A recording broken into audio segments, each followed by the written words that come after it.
최근에 무인 점포가 많이 생겼어요. 저도 집 근처에 있는 무인 아이스크림 가게나 반찬 가게, 인생 네컷 같은 곳들을 종종 이용을 합니다. 무인 점포를 보면서 누가 물건을 훔쳐가면 어떡하지? 누가 술 먹고 매장을 파손하고 도망가면 어떡하지? 뭐 이런 생각을 해본 적 없으신가요? 제가 오프라인 매장도 하나 운영을 하고 있는데 새벽에 누군가 유리문을 깨고 도망간 적이 있었어요. 근데 하필 CCTV를 설치하기 전날이었거든요. 당연히 경찰에 신고를 했는데 과학수사대도 오고 했는데 결국은 못 잡았습니다. 제가 운영하는 에어비앤비도 마찬가지로 이런 문제에 노출이 되어 있어요. 숙소 가전을 망가뜨리기도 하고 가구를 부실 수도 있고 심하면 화재까지 생길 수도 있습니다. 대비하지 않거나 내용을 모르면 이게 엄청난 손해로 돌아올 수도 있습니다. 그래서 오늘은 내가 이런 일을 겪게 되면 어떻게 대처를 해야 되는지, 그리고 실질적으로 저는 어떻게 대비하고 처리하는지 알려드리도록 하겠습니다. 끝까지 보시고 저장해뒀다가 꼭 활용해보세요.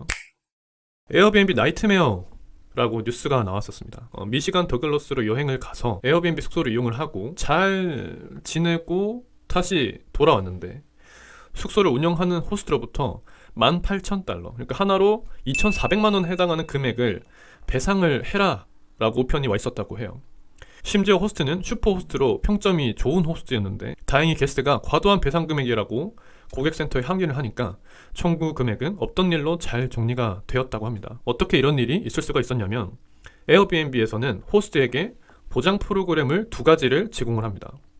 손해배상 제도 그리고 책임보험 제도, 이렇게 두 가지인데 먼저 손해배상 제도를 살펴보면 게스트가 숙소에 피해를 줬을 때 중재 혹은 금액을 지불을 해줍니다. 보장 범위는 숙소, 가구, 귀중품을 손상을 했거나 승인받지 않은 다른 게스트가 와서 청소비가 생겼을 때, 그리고 연기 냄새, 당장 오늘 게스트가 들어오는데 이전 게스트의 물건 파손으로 인해서 이후 숙박에 차질이 생길 경우에도 보상을 해줍니다. 보장의 대상이 아닌 것은 통상적인 마모, 돈을 잃어버렸다거나 증빙이 애매한 것들은 불가능합니다. 여기서 좀 아셔야 될 게 보상 항목에 가능하다고 되어 있는 항목이긴 한데 담배 연기가 실질적으로 피해는 받지만 증빙을 할 수가 없어요. 그래서 사실상 보상을 받기가 어렵습니다. 이 절차가 또 있겠죠. 나 이렇게 피해 봤으니까 얼마 달라 라고 얘기한다고 모든 부분이 처리되는 것은 아닙니다. 당연히 파손된 곳의 사진이나 영상을 증빙을 해야 되고요. 해당 부분에 대한 견적서 또는 영수증을 첨부를 해야 됩니다. 그러니까 만약에 커피포트가 고장이 났다. 같은 커피포트를 인터넷에서 구매를 하니까 얼마더라 라고 첨부를 해야 된다는 거죠. 그리고 게스트가 체크아웃하고 14일 이내로 요청을 해야 됩니다. 처음에는 게스트에게 해당 사항에 대해서 문제 제기를 합니다. 커피포트가 작동이 안 되는데 혹시 너가 고장을 냈냐? 사용을 했냐? 이렇게 확인을 하고 거기에 대한 금액을 요청을 해야겠죠. 근데 게스트가 응답을 하지 않거나 거부하는 경우에는 에어비앤비에서 중재 또는 금액을 검토해서 보상을 하게 됩니다. 근데 저는 사실상 중대한 파손, 인덕션이 깨졌다거나 아니면 커피 머신이 전혀 쓸 수 없게 됐다거나 이런 거 아니면 10만원 미만의 피해 정도는 그냥 지나갑니다. 게스트의 후기는 호스트에게 굉장히 중요한 부분이에요.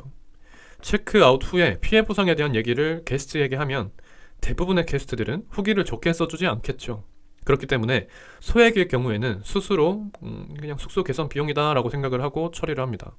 근데 조금 머리를 쓴다면 일단 후기를 좋게 받으신 후에 파손에 대해서 그 다음에 얘기도 할 수 있긴 하겠죠.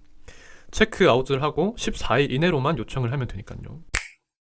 자, 그 다음은 책임보험입니다. 이거는 잘 모르시는 분들이 많아요. 게스트가 숙소에 머무는 동안 다치거나 게스트의 소지품이 파손되었을 경우 또는 도난되었을 경우에 보상이 가능합니다. 드문 일이긴 한데 저도 한 게스트가 숙소에서 넘어져서 무릎을 다쳤어요. 그래서 구급차를 불러준 적이 있었습니다.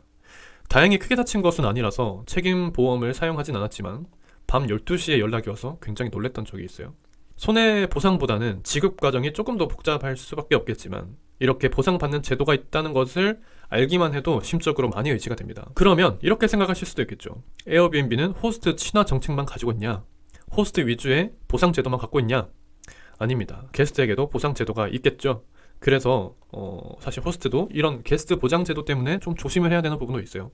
호스트가 해결할 수 없는 문제가 있거나 예를 들어서 겨울에 보일러가 작동하지 않을 수가 있겠죠. 그런 급작스러운 상황에서 호스트가 바로 대처를 못한다면 게스트에게 보상을 해야 됩니다. 또는 체크인을 해야 되는데 호스트가 연락이 안 된다거나 숙소 페이지와 실제 숙소가 다른 경우에도 보상이 됩니다.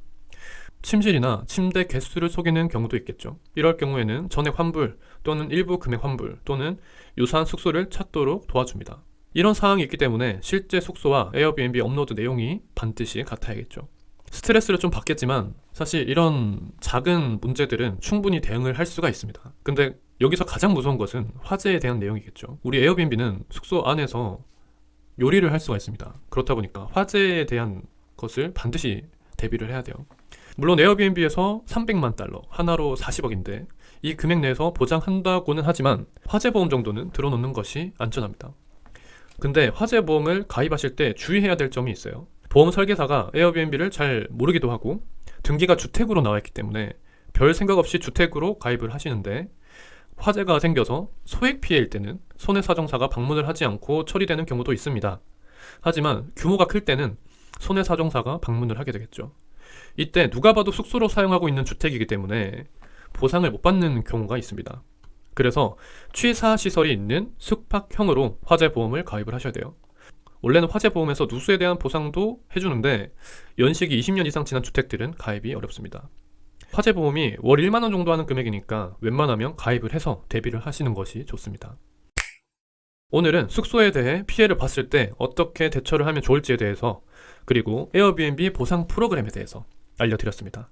꼭 저장을 해두셨다가 필요하실 때 확인을 해보세요. 글을 읽는 것보다는 영상을 보시는 게 이해하기 훨씬 쉬우실 겁니다. 그럼 다음 주 더 좋은 영상으로 찾아뵙겠습니다. 감사합니다.